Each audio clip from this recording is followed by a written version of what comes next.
नाटक चंद्रगुप्त द्वितीय अंक का 9वां सीन है। शिविर के समीप कल्याणी और चाणक्य। कल्याणी, आर्य अब मुझे लौटने की आज्ञा दीजिए, क्योंकि सिकंदर ने विपाशा के अपने आक्रमण की सीमा बना ली है। अग्रसर होने की संभावना नहीं, और अमात्य राक्षस भी आ गए हैं। उनके साथ मेरा जाना ही उचित है। चाणक्य, और चंद्रगुप्त से क्या कह दिया जाए? कल्याणी, मैं नहीं जानती। चाणक्य, परंतु राजकुमारी, उसका असीम प्रेम पूर्ण हृदय भग्न हो जाएगा। वह बिना पतवार की नौका के सदृश इधर उधर बहेगा। कल्याणी, आर्य मैं इन बातों को नहीं सुनना चाहती, क्योंकि समय ने मुझे अव्यवस्थित बना दिया है। अमात्य राक्षस का प्रवेश होता है। राक्षस, कौन? चाणक्य। चाणक्य, हाँ अमात्य, राजकुमारी मगध लौटना चाहती है। राक्षस, तो उन्हें कौन रोक सकता है? चाणक्य, क्यों, तुम रोकोगे? राक्षस, क्या तुमने सबको मूर्ख समझ लिया है? चाणक्य, जो होंगे वे अवश्य समझे जाएंगे। अमात्य, मगध की रक्षा अभीष्ट नहीं है क्या? राक्षस, मगध विपन्न कहाँ है? चाणक्य, तो मैं शूद्रकों से कह दूं कि तुम लोग बाधा ना दो तो, और यवनों से भी यह कह दिया जाए कि वास्तव में यह स्कंदावर प्राच्य देश के सम्राट का नहीं है, जिससे भयभीत होकर तुम विपाशा पार नहीं होना चाहते। यह तो शूद्रकों की शुद्र सेना है, जो तुम्हारे लिए मगध तक पहुंचने का सरल पथ छोड़ देने को प्रस्तुत है। क्यों? राक्षस विचार करता है। ब्राह्मण, मैं स्वयं रहूंगा, यह तो मान लेने योग्य सम्मति है, परंतु। चाणक्य, फिर परंतु लगाया। तुम स्वयं रहो और राजकुमारी भी रहे, और तुम्हारे साथ जो नवीन गुलाम आए हैं उन्हें भी रखना पड़ेगा। जब सिकंदर रावी के अंतिम छोर पर पहुंचेगा, तब तुम्हारी सेना का काम पड़ेगा। राक्षस, फिर भी मगध पर मेरा स्नेह है, मैं उसे उजड़ने और हत्याओं से बचाना चाहता हूँ। प्रस्थान होता है। कल्याणी, क्या इच्छा है अमात्य? राक्षस, मैं इसका मुंह भी नहीं देखना चाहता, पर इसकी बातें मानने के लिए विवश हो रहा हूँ। राजकुमारी, यह मगध का विद्रोही अब तक बंदी कर लिया जाता, यदि इसकी स्वतंत्रता की आवश्यकता ना होती। कल्याणी, जैसी सम्मति हो। चाणक्य का पुनः प्रवेश होता है। चाणक्य, अमात्य सिंह पिंजड़े में बंद हो गया है। राक्षस, कैसे? चाणक्य, जल यात्रा में इतना विघ्न उपस्थित हुआ कि सिकंदर को स्थल मार्ग के मालवों पर आक्रमण करना पड़ा। अब विजयों पर फूल कर उसने ऐसा किया, परंतु जा फंसा उनकी चंगुल में। अब इधर शूद्रकों और मागधों के नवीन सेनाओं से उसको बाधा पहुंचानी होगी। राक्षस, तब तुम क्या कहते हो, क्या चाहते हो? चाणक्य, यही कि तुम अपनी संपूर्ण सेना लेकर विपाशा के तट की रक्षा करो, और शूद्रकों को लेकर मैं पीछे से आक्रमण करने चाहता हूँ।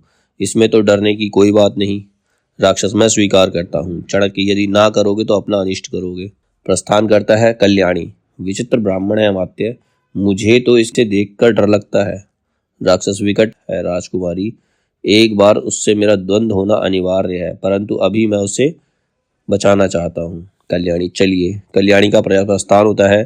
चाणक्य पुनः प्रवेश करके। राक्षस, एक बात तुम्हारे कल्याण की है, सुनोगे? मैं कहना भूल गया। राक्षस, क्या?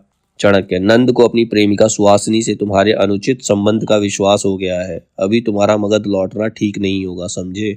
चाणक्य का स्वेग प्रस्थान, और राक्षस पर सिर पकड़कर बैठ जाता है। अब अगला सीन है 10वां। मालव दुर्ग का भीतरी भाग, एक शून्य परकोटा। उधर से मालविका। अलका, इधर तो कोई भी सैनिक नहीं है, यदि शत्रु इधर से आवे तब? अलका, दुर्ग ध्वंस करने के लिए यंत्र लगाए जा चुके हैं, परंतु मालव सेना अभी सुख की नींद नहीं सो रही है। सिंगरण को दुर्ग की भीतरी रक्षा का भार देकर चंद्रगुप्त नदी तट से यवन सेना के पृष्ठ भाग पर आक्रमण करेंगे। आज ही युद्ध का अंतिम निर्णय है। जिस स्थान पर यवन सेना को ले जाना अभीष्ट था, वहां तक पहुंच गई है। मालविका, अच्छा चलो, कुछ नवीन आहत आ गए हैं, उनकी सेवा का प्रबंध करना है। अलका देखकर। मालविका, मेरे पास धनुष है और कटार है, इस आपत्ति काल में एक आयुध अपने पास रखना चाहिए, तू कटार अपने पास रख ले। मालविका, मैं डरती हूँ, घृणा करती हूँ, रक्त की प्यासी छुरी अलग करो। अलका, मैंने सेवा का व्रत लिया है। अलका, प्राणों के भय से घृणा करती हो क्या?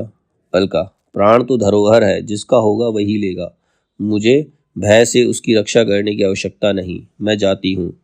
अलका, अच्छी बात है, जा, परंतु सिंगरण को शीघ्र ही भेज दे, यहाँ जब तक कोई ना आ जाए मैं नहीं हट सकती। मालविका का प्रस्थान होता है। अलका, संध्या का नीरव निर्जन प्रदेश है, बैठूं। अकस्मात बाहर शोर होता है। क्या चंद्रगुप्त ने आक्रमण कर दिया? परंतु यह स्थान बड़ा ही आरक्षित है। उठती है। अरे वह कौन है? कोई यवन सैनिक है क्या? तो सावधान हो जाऊं। धनुष चढ़ाकर तीर मारती है। यवन सैनिक का पतन। दूसरा फिर ऊपर आता है, उसे भी मारती है। तीसरी बार स्वयं सिकंदर ऊपर आता है, तीर का वार बचाकर दुर्ग में कूदता है और अलका को पकड़ना चाहता है और अचानक से सिंगरण का प्रवेश हो जाता है। सिंगरण तलवार चलाते हुए, तुम्हें स्वयं इतना साहस नहीं करना चाहिए सिकंदर, तुम्हारा प्राण बहुमूल्य है।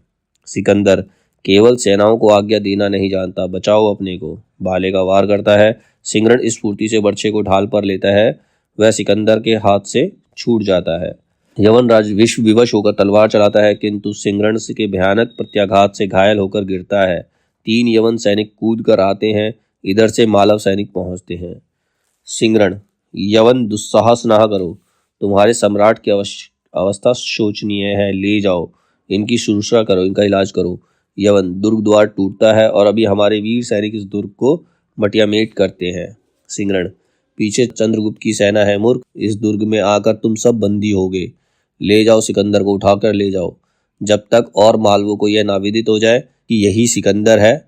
मालव सैनिक, सेनापति, रक्त का बदला इस निशंस निरीह जनता का अकारण वध किया है, प्रतिशोध होगा। सिंगरण, ठहरो मालव वीरों, ठहरो, यह भी एक प्रतिशोध है, यह भारत के ऊपर एक ऋण था, पर्वतेश्वर के प्रति उदारता दिखाने का यह प्रत्युत्तर है। यवन, जाओ, शीघ्र जाओ, उसने भी पर्वतेश्वर को छोड़ा था, तो आज हम सिकंदर को छोड़ देते हैं। तीनों यवन सिकंदर को लेकर जाते हैं। घबराया हुआ सैनिक आता है। सिंगरण, क्या है? सैनिक, दुर्ग द्वार टूट गया है, यवन सेना भीतर आ रही है। सिंगरण, कुछ चिंता नहीं, दृढ़ रहो, समस्त मालव सेना से कह दो कि सिंगरण तुम्हारे साथ मरेगा। अलका से, तुम मालिका के साथ ले जाकर अंतःपुर की स्त्रियों को भूभग द्वार से रक्षित स्थान पर ले जाओ। अलका, मालव के ध्वंस पर ही आर्यों का यशो मंदिर ऊंचा खड़ा हो सकेगा, जाओ। अलका का प्रस्थान, यवन सैनिकों का प्रवेश, दूसरी ओर से चंद्रगुप्त का प्रवेश और युद्ध। एक यवन सैनिक दौड़ा हुआ आता है। यवन सेनापति सिल्यूकस, शूद्रकों की सेना भी पीछे आ गई है, बाहर की सेना ने उन लोगों को उलझा रखा है। चंद्रगुप्त, यवन सेनापति, मार्ग चाहते हो या युद्ध? मुझ पर कृतज्ञता का बोझ है तुम्हारा जीवन। सिल्यूकस कुछ सोचने लगता है, हम दोनों के लिए प्रस्तुत है, किंतु चंद्रगुप्त, शांति, मार्ग दो, जाओ सेनापति, सिकंदर का जीवन बच जाए तो फिर आक्रमण करना। तो वो सिल्यूकस को भी छोड़ देता है। यवन सेना का प्रस्थान होता है और चंद्रगुप्त का जय घोष होता है।